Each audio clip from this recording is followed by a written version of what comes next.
Bourgeoisie marchande, commerce international et traite négrière. Dès le XVe siècle, les Européens entreprennent de faire de longs voyages, dans un but de ramener des épices, de la soie ou encore des pierres précieuses. Cette période s'appelle les grandes découvertes et tu l'as travaillé l'année dernière. Les premiers à faire de longs voyages sont les Portugais, qui veulent rejoindre l'Inde par bateau. Pour cela, ils contournent l'Afrique par le sud et s'installent sur les côtes de l'Afrique et en Inde. Ils créent dans ces deux zones des comptoirs. Les comptoirs, ce sont des villes créées par les Européens pour le commerce. Les bateaux partaient d'Europe, rejoignaient les comptoirs d'Afrique ou d'Inde, étaient chargés de produits tropicaux, puis revenaient en Europe. Tu l'as vu aussi l'année dernière, en 1492, Christophe Colomb débarque en Amérique. Et dans les 30 ans qui suivent, les Espagnols arrivent à conquérir une partie de ce continent, en battant les peuples amérindiens comme les Aztèques et les Incas. Les Portugais, quant à eux, découvrent le Brésil et s'installent sur les côtes de l'Amérique du Sud. On dit que les Européens possèdent des colonies.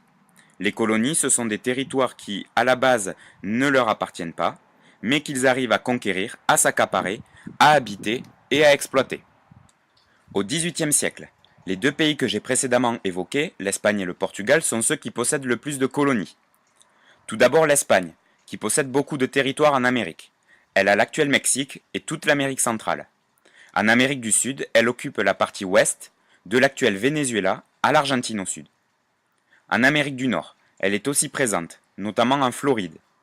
Elle possède aussi quelques îles des Antilles, comme Cuba ou Saint-Domingue. Dans l'océan Pacifique, à droite de cette carte, l'Espagne possède de nombreuses îles qui correspondent à l'actuel pays, les Philippines. Enfin, elle possède en Afrique la Guinée équatoriale. Les Portugais sont présents en Amérique du Sud, dans la partie est, qui correspond à l'actuel Brésil. Ils possèdent un territoire en Afrique de l'Ouest, la Guinée-Bissau. Dans le sud de l'Afrique, ils possèdent les côtes des actuels Angola et Mozambique. En Inde, ils possèdent plusieurs comptoirs, les deux principaux s'appellent Cochin et Goa.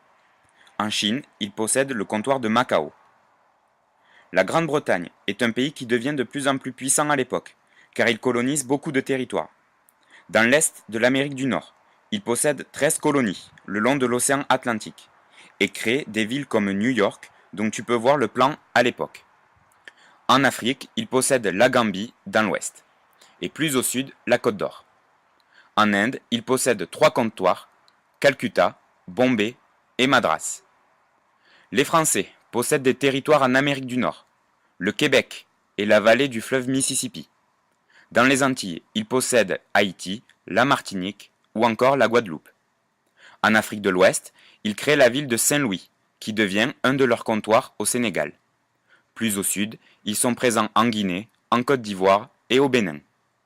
Ils possèdent 5 comptoirs en Inde, dont Pondichéry et Mahé.